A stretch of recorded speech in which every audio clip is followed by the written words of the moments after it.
प्रसूतीनंतर किती दिवसांनी शारीरिक संबंध ठेवावेत हा एक नेहमी विचारला जाणारा प्रश्न असतो. सोबतच प्रसूतीनंतर जर शारीरिक संबंध ठेवायचे असतील तर कोणत्या प्रकारची काळजी घ्यायची याबद्दलही या व्हिडिओमधून आपण माहिती पाहणार आहोत. नमस्कार, मी डॉक्टर विनायक शिंदे आणि आपण पाहत आहात डॉक्टर विनायक शिंदे गायनेकोलॉजिस्ट पुणे हा यूट्यूब चॅनल. माहिती जर आवडली तर लाईक आणि सबस्क्राईब तर कराच, परंतु जास्तीत जास्त शेअर करा अशी मी आपणास रिक्वेस्ट करतो. सुरू करूया आजचा आपला हा व्हिडिओ.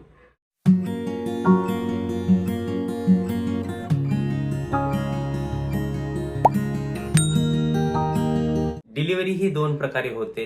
एक म्हणजे नॉर्मल डिलिव्हरी, यालाच वजायनल डिलिव्हरी असं म्हटलं जातं, आणि दुसरी सी सेक्शन म्हणजे सिझेरियन सेक्शन. अशा प्रकारे दोन प्रकारे डिलिव्हरी होते. नॉर्मल डिलिव्हरी होत असताना डिलिव्हरी व्यवस्थित होण्याच्या उद्देशाने वजायनाजवळ पेरिनियमवरती एक कट दिला जातो, याला इपिजिओटॉमी असं म्हटलं जातं. डिलिव्हरी नंतर ही इपिजिओटॉमी सुचर केली जाते, म्हणजेच टाके टाकले जातात. हे टाके भरून येण्यासाठी काही काळ द्यावा लागतो. दुसरी गोष्ट, सिझेरियन सेक्शन मध्ये देखील पोटावरती कट दिला जातो आणि लेअर वाईज गर्भाशयापर्यंत कट दिला जातो, गर्भाशयावरतीही कट दिला जातो आणि त्यानंतर लेअर वाईज ते सुचर केलं जातं, टाके टाकले जातात. हे टाके भरून येण्यासाठी सुद्धा काही अवधी द्यावा लागतो. ही एक गोष्ट झाली. दुसरी गोष्ट, डिलिव्हरी नंतर स्त्रीच्या योनी मार्गातून श्राव स्रवत असतो, याला लोकिया असं म्हटलं जातं. याच्या स्वरूपानुसार याचे 3 प्रकार पडतात: लोकिया रुब्रा, लोकिया सिरोसा आणि लोकिया अल्बा. म्हणजे सुरुवातीला रेडिश पिंकिश असा श्राव असतो, काही काळानंतर तो येलोइश होतो आणि कालांतराने तो पांढऱ्या कलरचा किंवा व्हाईटिश असा श्राव स्रवू लागतो आणि काही काळानंतर तो श्राव येणं बंद होऊन जातं. यासाठीही काही काळ द्यावा लागतो. त्यानंतर तिसरी गोष्ट म्हणजे ज्यावेळेस प्रेग्नन्सी असते त्यावेळेस गर्भाशयाचा आकार हा वाढत जातो आणि प्रसूतीनंतर हा आकार हळूहळू कमी होत जातो. हा आकार पूर्ववत येण्यासाठी देखील काही काळ द्यावा लागतो. म्हणजे हे 3 जे बदल होतात, प्रसूतीपूर्व, प्रसूतीच्या वेळी आणि प्रसूती नंतर, यासाठी काही अवधी जावा लागतो, काही काळ जावा लागतो आणि साधारणतः तो कालावधी हा 4 आठवडे ते 6 आठवडे इतका असतो.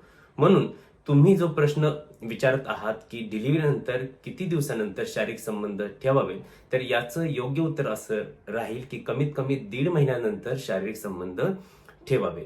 कारण 1.5 महिन्याच्या अगोदर जर तुम्ही शारीरिक संबंध ठेवण्याचा प्रयत्न केला तर बऱ्याचदा हे टाके सुकलेले नसतात किंवा गर्भाशयाचा आकार पूर्ववत झालेला नसतो, गर्भाशयाचे मुख ओपन असतं, त्यामुळे वेदना होऊ शकतात, याचबरोबर इन्फेक्शन होऊ शकतं. तर अशा प्रकारच्या गोष्टी टाळण्यासाठी कमीत कमी 1.5 महिन्यानंतर शारीरिक संबंध ठेवण्यात यावेत. आता डिलिव्हरी नंतर तुम्ही जर शारीरिक संबंध ठेवत असाल तर कोणत्या प्रकारची काळजी घ्यायची ते पाहूया. डिलिव्हरी नंतर जर काही दिवसांनी किंवा बऱ्याच दिवसानंतर तुम्ही शारीरिक संबंध ठेवत असाल, प्रथमच शारीरिक संबंध ठेवत असाल, तर सुरुवातीला वजायनल ड्रायनेस जाणवू शकतो किंवा त्यामुळे वेदना होऊ शकतात, तर तुम्ही त्यावेळी लुब्रिकंटचा वापर करू शकता.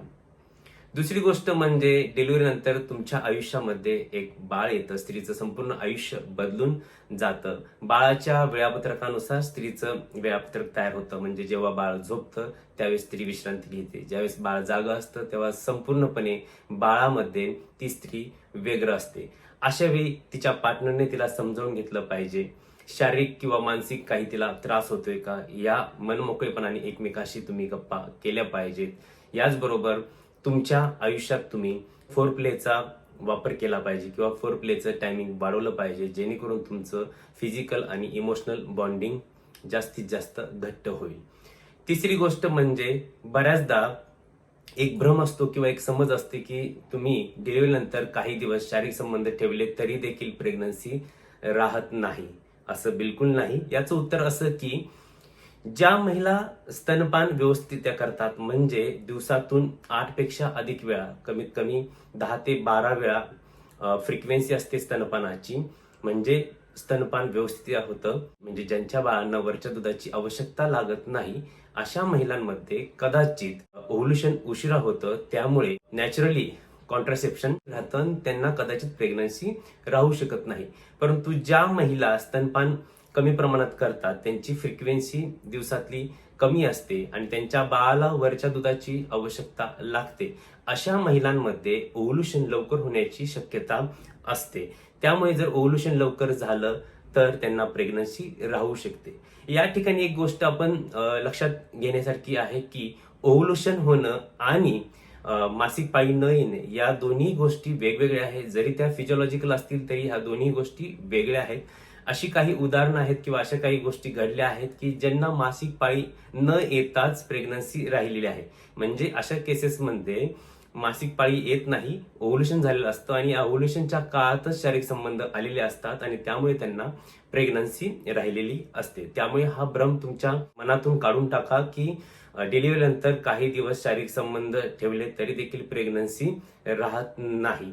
यासाठी तुम्ही एक गोष्ट करू शकता की डिलिव्हरी नंतर 2 ते 3 महिन्यातच तुम्ही तुमच्या डॉक्टरांचा सल्ला घ्या आणि डॉक्टरांच्या सल्ल्यानुसार योग्य ती कॉन्ट्रासेप्टिव्ह मेथड यूज करू शकता आणि वारंवार होणारे गर्भपात तुम्ही रोखू शकता.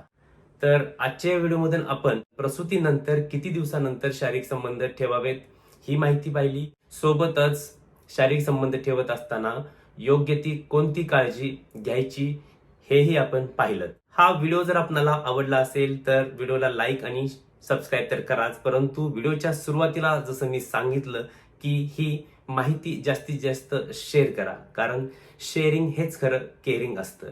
तर आज इथेच थांबूया, भेटूया नेक्स्ट व्हिडिओमध्ये. तोपर्यंत पाहत रहा डॉक्टर विनायक शिंदे गायनेकोलॉजिस्ट पुणे हा YouTube channel. Thank you, take care and bye bye.